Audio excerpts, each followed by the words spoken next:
Bismillahirrahmanirrahim. Assalamualaikum warahmatullahi wabarakatuh. Alhamdulillah, wassalatu wassalam ala rasulillah sallallahu alaihi wasallam. La haula wa la quwata illa billah. Segala pujian dan syukur kita hanya untuk Allah Subhanahu wa taala. Selawat dan salam untuk kekasih Allah Rasulullah sallallahu alaihi wasallam. Selamat datang di Kerajaan Muslim.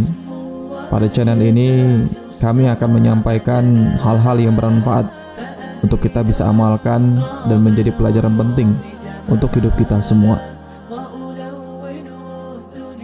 Pada tanggal 29 Agustus 1526 Masehi, sebuah kejadian yang sangat besar dalam sejarah Khilafah Utsmaniyah atau disebut juga Imperium Ottoman. Pada tanggal tersebut adalah tanggal yang sangat menyengsarakan Eropa dan kerajaan-kerajaan Kristen lainnya, yang membuat mereka trauma sekaligus mewariskan dendam kepada generasi setelahnya. Trauma dan dendam atas kekalahan mereka dalam perang Mohex. Mohex adalah sebuah lembah di Hungaria tempat perang berlangsung. Terjadi pertempuran yang hanya beberapa jam saja hancur luluh kekuatan negara-negara gabungan di Eropa yang saat itu dipimpin oleh Louis II. Pertempuran ini berawal ketika Sultan Sulaiman Al-Kanuni mengirim utusannya untuk memungut jizyah. Jizyah yang diambil dari negara-negara Eropa yang telah ditaklukkan oleh Islam dalam rangka jaminan keamanan dan jaminan mereka tunduk kepada pemerintahan Islam. Tetapi ternyata atas nasihat Paus saat itu, maka dibunuhlah utusan ini atas dukungan dari Vatikan. Peristiwa ini membuat Sultan Sulaiman marah besar. Maka kemudian Sultan Sulaiman Al-Kanuni menyusun pasukan kurang lebih 100.000 mujahid dengan 350 meriam dan 800 kapal perang. Beberapa bagian adalah relawan dan bagian yang lain adalah pasukan berkuda yang jumlahnya tidak seberapa dibanding dengan kekuatan gabungan Eropa. Ya, jelas mendengar hal itu, Kesultanan Sulaiman Al-Kanuni ini sudah menyiapkan pasukan. Maka negara-negara besar Eropa dari Kerajaan Hungaria, Rumania, Kroasia, Kerajaan Bohemia, Kekaisaran Romawi, Tahta Suci Vatikan, Polandia, Italia, Spanyol, Swiss, Luxembourg, hampir seluruh daratan Eropa semuanya bersatu. Mereka himpun pasukan kuda mereka. Pasukan kuda Eropanya saja berjumlah 100.000 orang serta 35.000 tentaranya lengkap dengan senjata dan baju besi. Kemudian mereka kumpulkan pasukan pemanah dan pasukan infanteri yang jumlah totalnya adalah 200.000 pasukan. Sejauh jarak 1000 km perjalanan ditempuh oleh pasukan mujahidin Imperium Ottoman ini. Maka sampailah mereka di sana sang Sultan Sulaiman Al-Kanuni. Setelah mengucapkan salam, tidak terasa air mata mengalir di pipi Sultan muda ini. Seraya ia mengatakan, "Saya saat ini seperti dalam posisi Rasulullah Sallallahu Alaihi Wasallam menyaksikan kalian semuanya."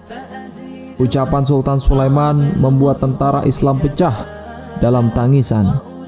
Mereka saling memeluk satu dengan yang lainnya, seraya saling berjanji bertemu kembali di dalam surga. Kekuatan tawakal memenuhi dada seluruh mujahid Islam, dan tidak ada yang mereka inginkan kecuali hidup mulia atau mati syahid. Serta semangat mujahidin pun membara dan terbakar.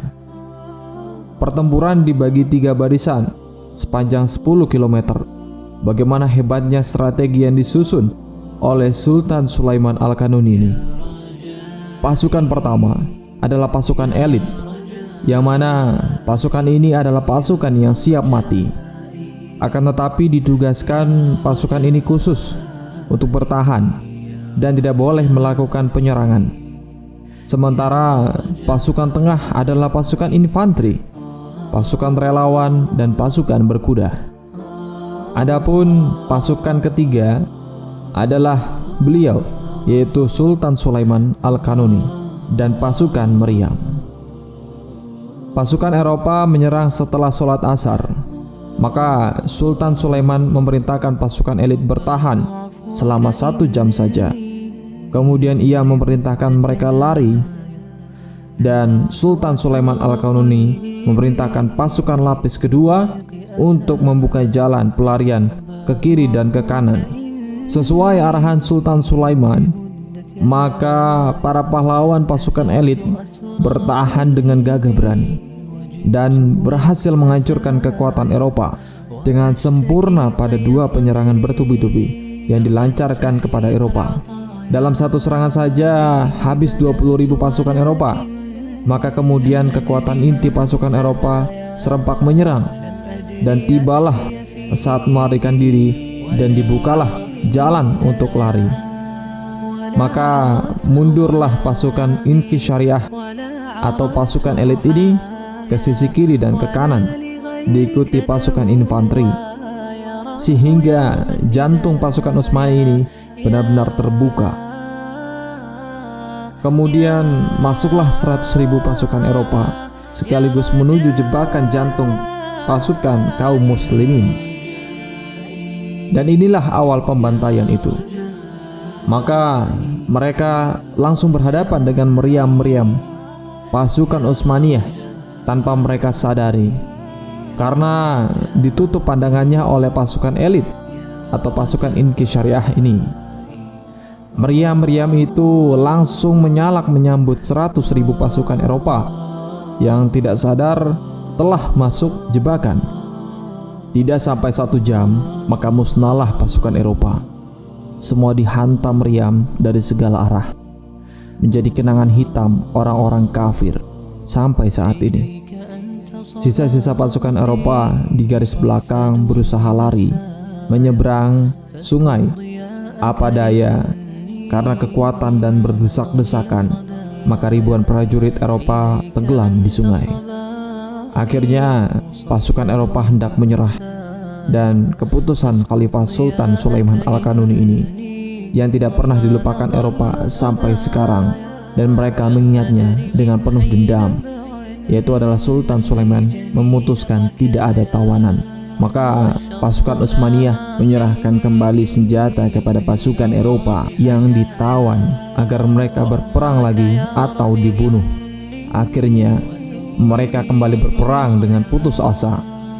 Berakhirlah perang dengan tewasnya Raja Hongaria Louis II beserta para uskup yang 7 orang mewakili Nasrani dan utusan paus dari 70.000 pasukan. Pasukan Utsmaniyah melakukan parade militer di ibu kota Hongaria. Setelah 2 hari mengurus urusan kenegaraan di sana, Khalifah Sultan Sulaiman Al-Qanuni kembali pulang ke Turki. Betapa hebatnya pasukan Utsmaniyah yang gugur dalam perang itu. Hanya 150 orang saja dan 3.000 orang terluka.